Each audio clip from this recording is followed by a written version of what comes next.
saham konsumsi layak koleksi, boleh tulis di kolom question box yang ada di sebelah kanan supaya pertanyaannya Sobat Cuan nggak ketutup sama teman-teman lainnya yang keluar masuk di dalam room.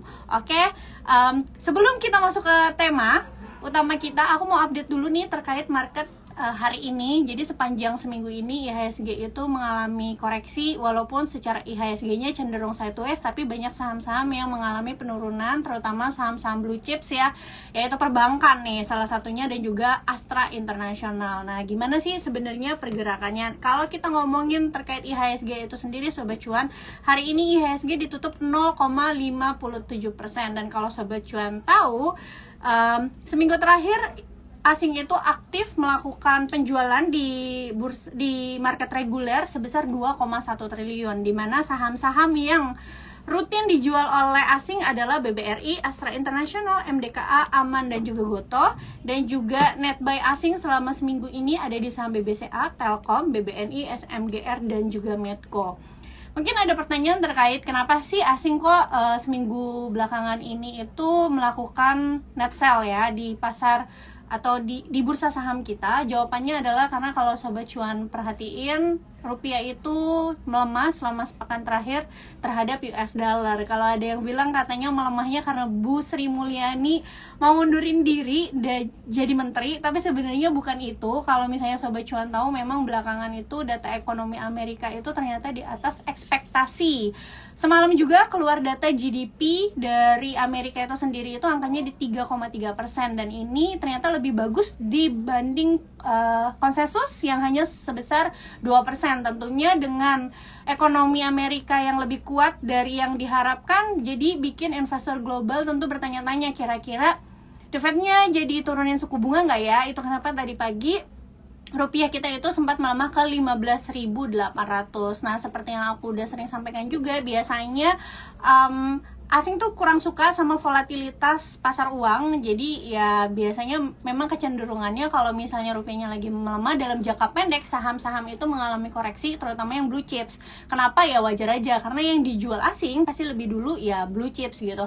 Tapi nggak usah khawatir, selama saham yang Sobat Cuan beli itu adalah saham berfundamental yang baik. Justru kalau misalnya koreksi yang ada saat ini, menurutku bisa jadi kesempatan untuk Sobat Cuan nambah saham-saham milik Sobat Cuan. Contohnya nih kayak perbankan, kan kita udah sempat bahas ya waktu bulan Oktober, waktu pas asing juga banyak melakukan net sell pada saat itu. Justru itu kesempatan yang baik untuk melakukan pembelian.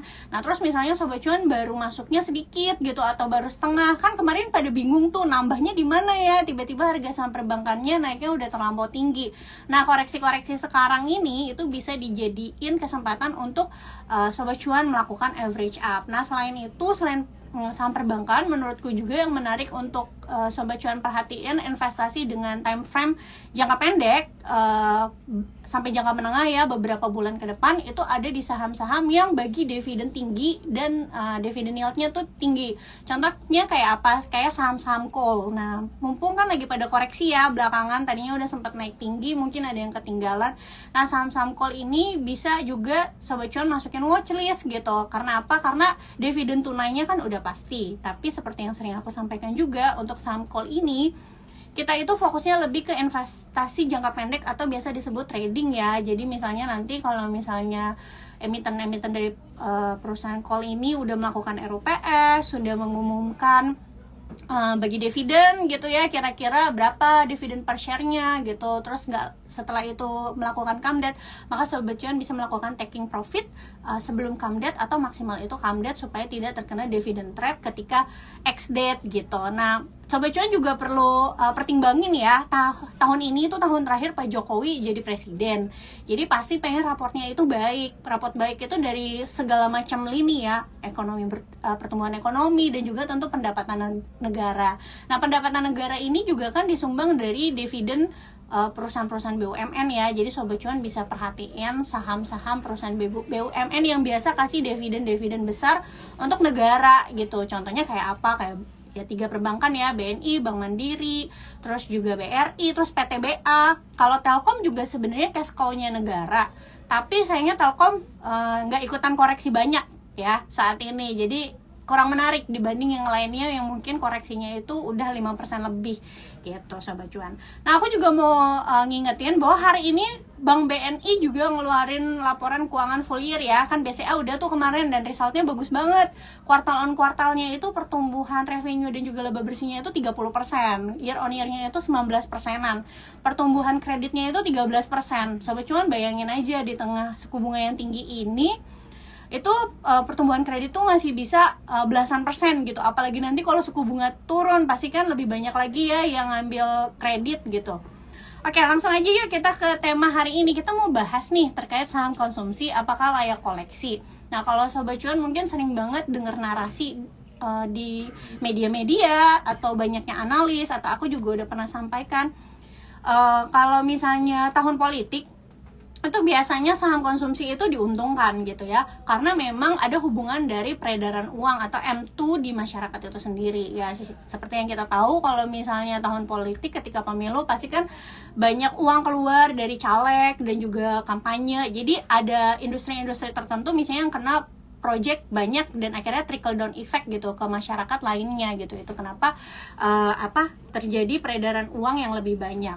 Nah, diharapkan sebenarnya kalau uang beredarnya lebih banyak atau pemilu ini tuh diharapkan secara tidak langsung bisa meningkatkan konsumsi masyarakat. Nah, proyeksinya konsumsi masyarakat itu bisa meningkat 0,24% pada tahun 2024. Nah, kalau misalnya itu kan tahun 2024, gimana sama tahun 2023? Kan kita tahu sendiri ya, pesta pemilu ini udah berlangsung sebenarnya walaupun kita belum nyoblos, udah berlangsung dari beberapa bulan kemarin gitu. Nah, kalau misalnya kita lihat hubungan dari pemilu ini sama tingkat konsumsi, ini menurut Mandiri Institute ya, mencatatkan tingkat belanja pada November 2023 itu tertinggi sejak pandemi COVID-19, yaitu di angka 181, di mana rata-rata level belanja masyarakat itu sebenarnya ada di tingkat 124 aja. Jadi pertumbuhannya sejak per November itu sangat bagus. Tentunya Desember belum keluar datanya, tapi harusnya lebih bagus lagi karena musim liburan ya. Nah, peningkatan dari belanja masyarakat ini itu rata. Itu baik itu dari barang konsumsi, rumah tangga, elektronik, belanja leisure, itu jalan-jalan ya Sobat Cuan, terus edukasi, medis, mobilitas, dan lain-lainnya. Nah, kalau misalnya di breakdown, belanja elektronik itu punya kenaikan yang tertinggi pada November 2023 kemarin. Naiknya itu sekitar 21% month to month, alias lebih tinggi 21% dibanding bulan Oktober. Artinya apa? Banyak banget yang belanja elektronik dibanding bulan Oktober 2023 gitu.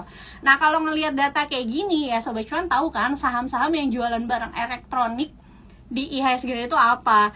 Ya contohnya kayak ERA, NTDL. Maka kedua emiten ini berpotensi pada kuartal 4 2023 resultnya itu akan lebih baik dibanding kuartal sebelumnya. Oke, selanjutnya ada belanja leisure, yaitu jalan-jalan, ini tumbuhnya sekitar 7% month to month. Nah, kalau kita ngomongin leisure gitu ya, ini leisure sebenarnya nggak cuma liburan sih, tadi aku lihat ada konser dan lain-lain juga. Tapi kalau kita lihat saham yang beririsan dengan sektor ini, itu kalau di IHSG itu ada PJAA, Ancol ya, terus satu lagi ada Bayu itu ini ya yang pariwisata itu loh, tour and travel itu Bayu. Nah, cuma kalau Bayu, Sobat Cuan, Bayu itu cenderung sahamnya tuh kurang liquid, jadi takutnya kalau misalnya Sobat Cuan belinya banyak-banyak gak bisa keluar gitu. Memang saham ini lebih cocok untuk Sobat Cuan yang sukanya tuh jangka panjang, nyicilin pelan-pelan, dan dividennya juga kalau nggak salah, aku nyontek dulu ya,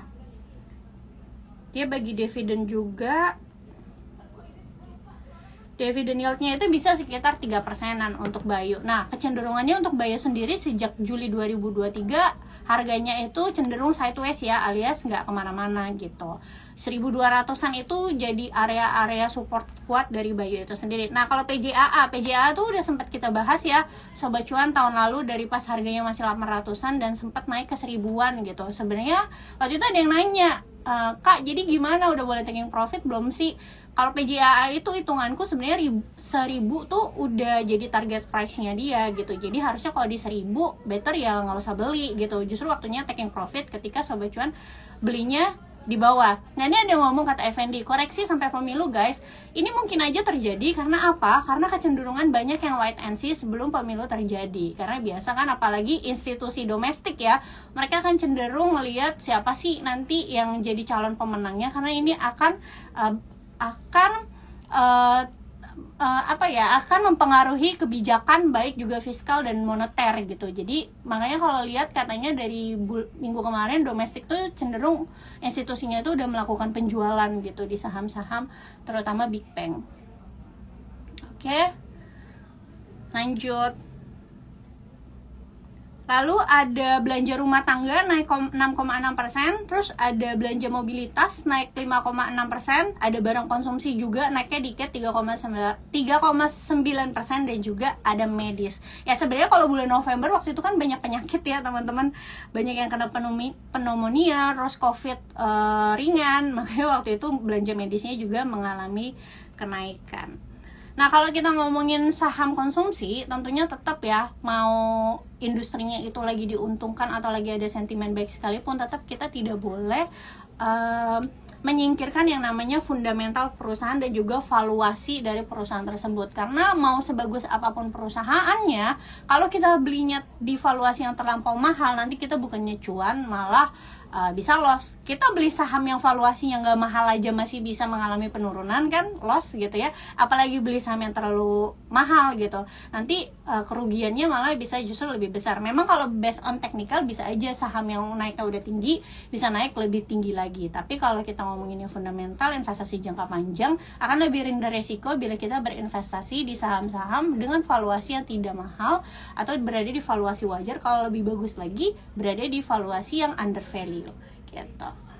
Oke, nah mungkin ini ada 4 saham yang menurutku Sobat Cuan bisa pantau untuk dari saham-saham konsumsi ya, karena menurutku prospeknya cukup bagus dan harganya juga cenderung terkoreksi. Sebenarnya ada 5, satu lagi ICBP, tapi ICBP udah sering kita bahas dan harganya udah naik.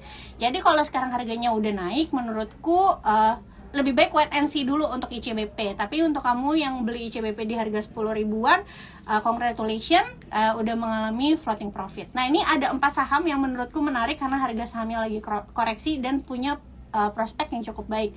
Yang pertama adalah induk usaha dari ICBP, yaitu INDF. Sobat Cuan yang udah sering ngikutin aku pasti sering banget dengar kalau aku tuh lebih suka ICBP dibanding Indofood waktu itu, karena waktu itu ICBP-nya lagi koreksi, jadi lebih menarik ICBP. Kalau sekarang ICBP-nya udah naik, INDF-nya belum kemana-mana, jadi INDF-nya jadi lebih menarik untuk saat ini. Nah untuk INDF ini, INDF kan Sobat Cuan tahu ya, ini adalah induk dari ICBP, tapi lini bisnisnya tuh bukan hanya ICBP aja, ada yang lain-lainnya juga, termasuk juga perusahaan CPO-nya di dalam gitu ya, kayak SIMP salah satunya sama LSIP. Itu kenapa pergerakan harga saham Indofood sama ICBP itu akan berbeda, karena memang kalau ICBP itu performance-nya, kinerjanya itu ya dari jualan Indomie, susu, dan lain-lain ya. Sedangkan kalau Indofood itu masih cenderung siklikal karena ada anak usaha yang dikonsolidasikan ke dalam laporan keuangannya, yaitu LSIP dan juga SIMP gitu. Oke, untuk si INDF ini kita lihat di sini per kuartal 3 2023 itu memang dibanding kuartal 4 dibanding kuartal 3 2022 secara Q on Q ya, year on year ini. Secara year on year memang mengalami penurunan karena memang harga acuan CPO-nya juga kan sempat mengalami penurunan ya, Sobat Cuan. That's why pasti pendapatan perusahaan itu terpengaruh. Tapi kalau melihat dari koreksinya yang sudah cukup dalam saat ini, sekarang kita lihat dulu PI dan PBV-nya. Bentar ya, buka data dulu. INDF sekarang itu PI annualize-nya itu di sekitar 5 kali dan sudah sangat murah ya Kalau Sobat Cuan baca bukunya dari Ben Graham juga, PE 5 kali itu cukup murah dan earning yield-nya itu bisa sekitar 15,5%. Nah, Indofood juga rutin bagi dividen. Dia punya gross profit margin itu juga tinggi ya, 31%, dengan net profit marginnya memang cenderung rendah sekitar 5%-an. Dan yang udah pasti return on equity dari ICBP itu tinggi ya, 15%-an. Memang kalau kita ngomongin perusahaan dengan fundamental yang bagus, return on equity-nya itu memang kalau bisa di atas pertumbuhan GDP Indonesia gitu. Kalau pertumbuhan GDP Indonesia 5%, return on equity-nya itu memang sebaiknya minimum 2 kali dari pertumbuhan GDP Indonesia. Atau juga kalian bisa bandinginnya itu sama kalau misalnya kalian taruh duit kalian di deposito, berapa ROI-nya gitu dibanding dengan ROI perusahaan. Kalau ROI perusahaan itu cuma kecil ya, 5%, ngapain kalian capek-capek taruh uang di saham tersebut? Lebih baik taruh aja di deposito. Logiknya kayak gitu. Oke, nah kalau misalnya based on technical juga NDF ini koreksinya juga udah cukup banyak ya, dan kecenderungannya itu trennya itu sideways. Area-area 6000 itu jadi area support yang kuat untuk INDF. Oke. Selanjutnya ada Ultra Jaya. Nih Ultra Jaya yang banyak disebut orang katanya gajah tidur, alias performance-nya bagus banget, tapi harga sahamnya itu belum terefleksikan gitu. Oke. Ini kalau kita lihat Ultra Jaya itu pertumbuhannya, EPS-nya itu bagus banget ya Sobat Cuan. Tahun kemarin itu 83, EPS-nya tahun ini 108, meskipun sih lebih rendah daripada tahun 2021.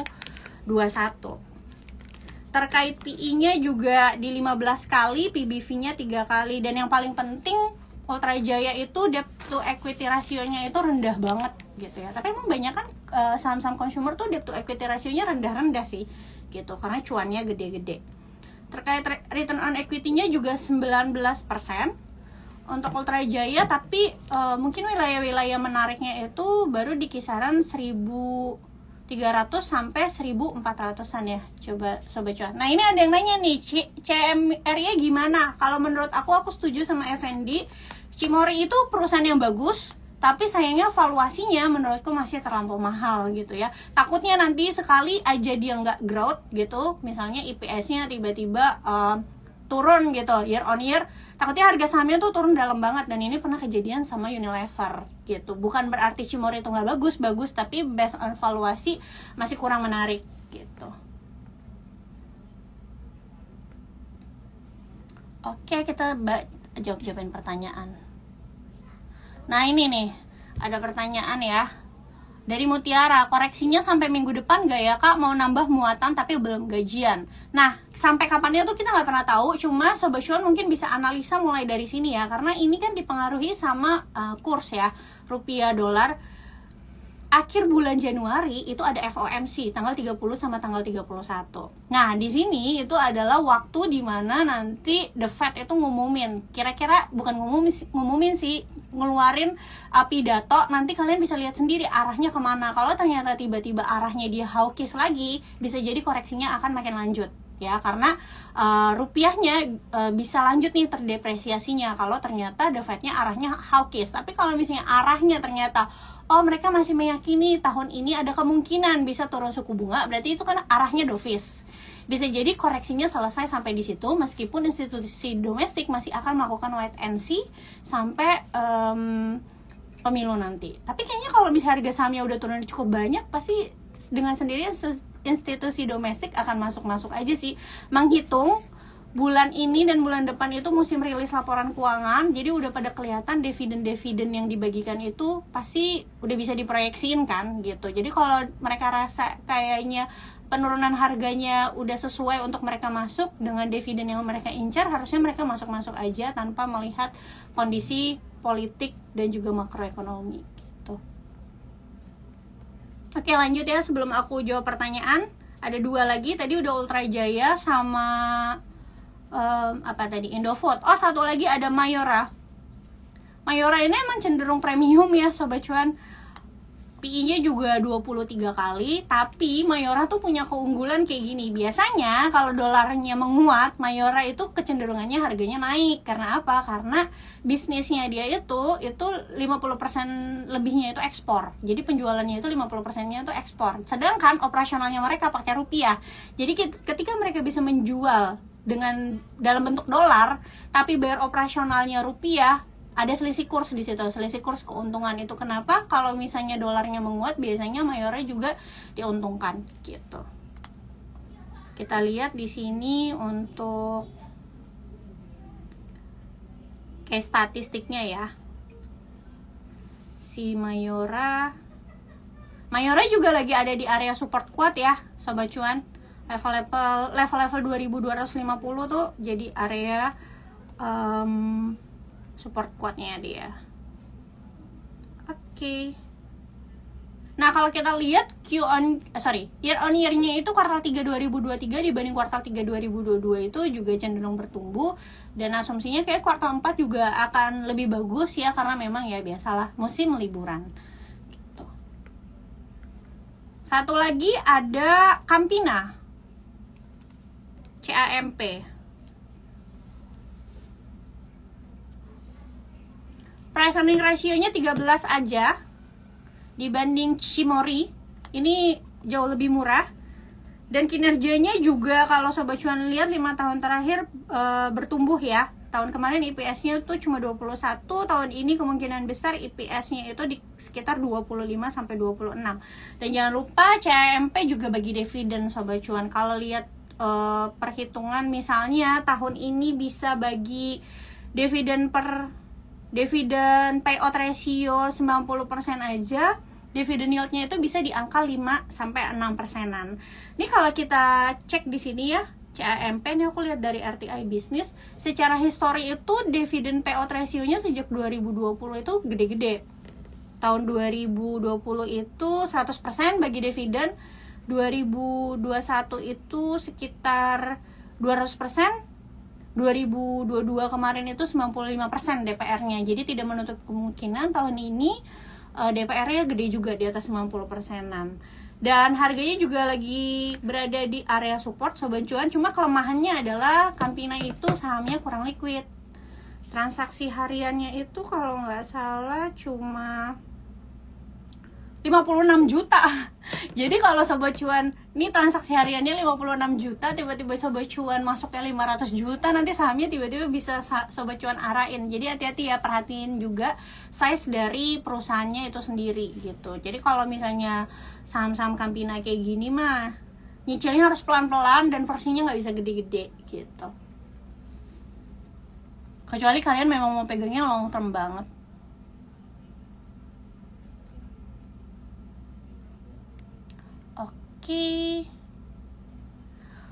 Nih, yang fundamentalnya paling bagus sekarang consumer ada apa aja ya? Pertama ada ICBP tapi sekarang kalau lihat price actionnya udah nggak terlalu bagus ya, maksudnya naiknya tuh udah terlalu tinggi gitu, udah telat kalau baru mau masuk.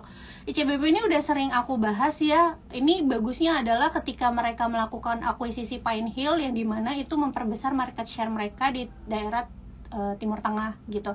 Memang kekurangannya adalah hutang dalam bentuk US dollar, makanya kemarin harga sempat koreksi karena US dollarnya tuh menguat. Kalau US dollarnya menguat, artinya beban hutangnya kan naik ya. Dan kemarin ketika dolarnya itu udah melemah dan juga rupiahnya menguat, makanya harga sahamnya mulai kembali naik lagi gitu. Terus juga menurutku yang bagus juga ada Campina, Ultra Jaya, banyak sih TSPC yang bagus-bagus.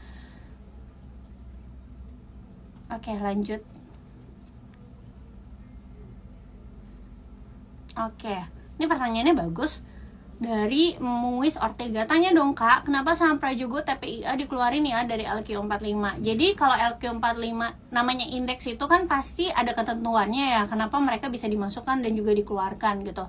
Biasanya kalau yang namanya indeks itu, yang pertama harus liquid, yang kedua itu kinerjanya harus bagus. Nah dilihat aja dari dua ini, kalau misalnya ternyata ada saham yang lebih bagus lagi secara kinerja dan juga lebih liquid, ya bisa aja pasti ada salah satu yang dikeluarin gitu. Cuma yang aku bingung hari ini kan yang masuk tuh ada 4 ya kalau nggak salah. Yang aku bingung adalah saham PTMP sih, kenapa bisa masuk aku juga nggak ngerti kenapa ini. Masih ditanyain langsung ke orang bursanya kenapa saham ini bisa masuk gitu. Even aku aja baru denger loh nama emitennya. Oh, Mitrapak gitu. Ini bahkan baru ini ya, baru IPO nih bulan Februari kemarin 2023, tapi udah langsung masuk ke LQ45. Aku juga nggak tahu kenapa gitu. Oke, ada lagi pertanyaannya terkait saham konsumsi? Kalau nggak ada, aku lanjut pertanyaan yang tidak terkait dengan tema kita ya. Ini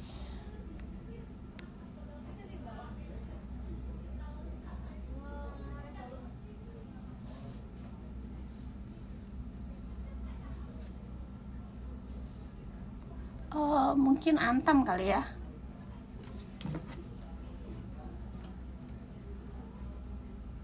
Antam.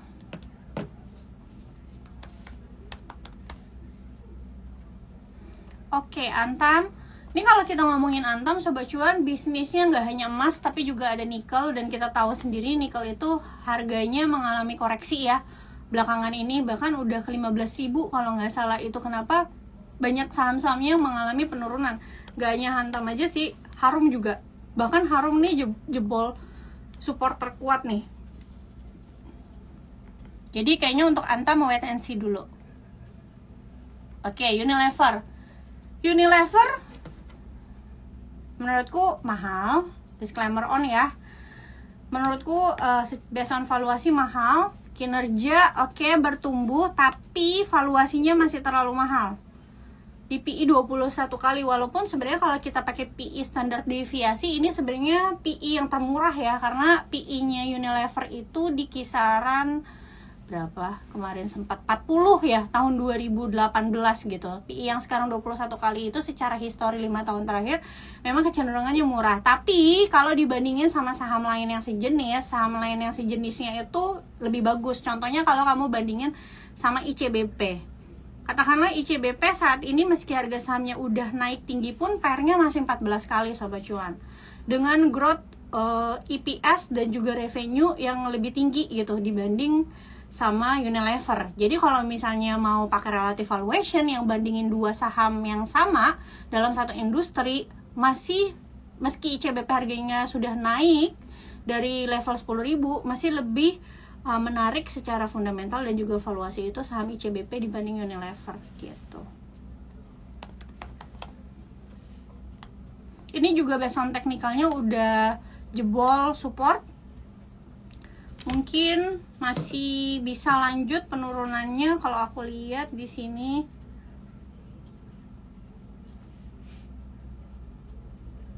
Mungkin level lanjutannya itu bisa ke 3.000 Sobat Cuan kalau terus mengalami penurunan ya. Nanti kita lihat aja kuartal 4 kalau resultnya bagus. Ya nanti kita coba analisa lagi untuk Unilever.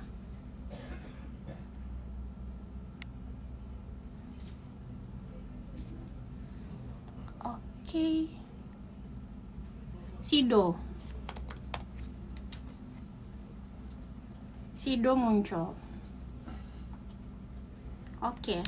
Sido ini harga sahamnya udah turun cukup dalam ya. Terakhir itu di 2023 itu level tertingginya itu di harga 900.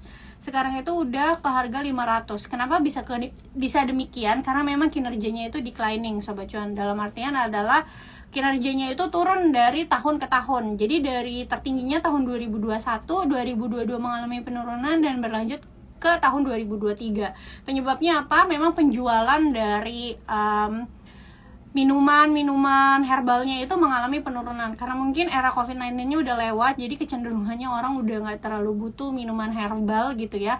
Jadi ibaratnya tahun 2021 itu high base dari Sido muncul itu sendiri. Nah kalau kita lihat valuasinya sekarang Sido itu kan udah di harga Rp500. pairnya itu di angka 19 kali. Nah, kalau kita mau bandingin balik lagi sama ICBP tadi yang cuma pair yang 14 kali, kalian lebih prefer mana? Beli perusahaan dengan pair 19 kali tapi revenue dan EPS-nya menurun, yang dimana pasti dividen per share-nya juga ikut menurun, atau kalian pilih perusahaan yang pairnya 14 kali tapi kinerjanya bertumbuh, baik revenue dan juga laba bersihnya, dan membuat dividen per share-nya juga bertumbuh gitu.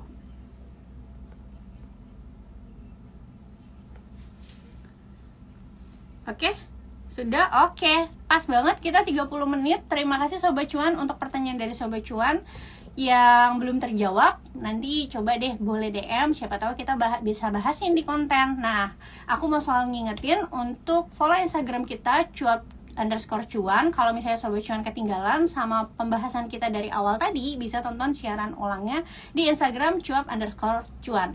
Dengerin podcast kita di Spotify, Apple Podcast, Google Podcast, dan juga Anchor.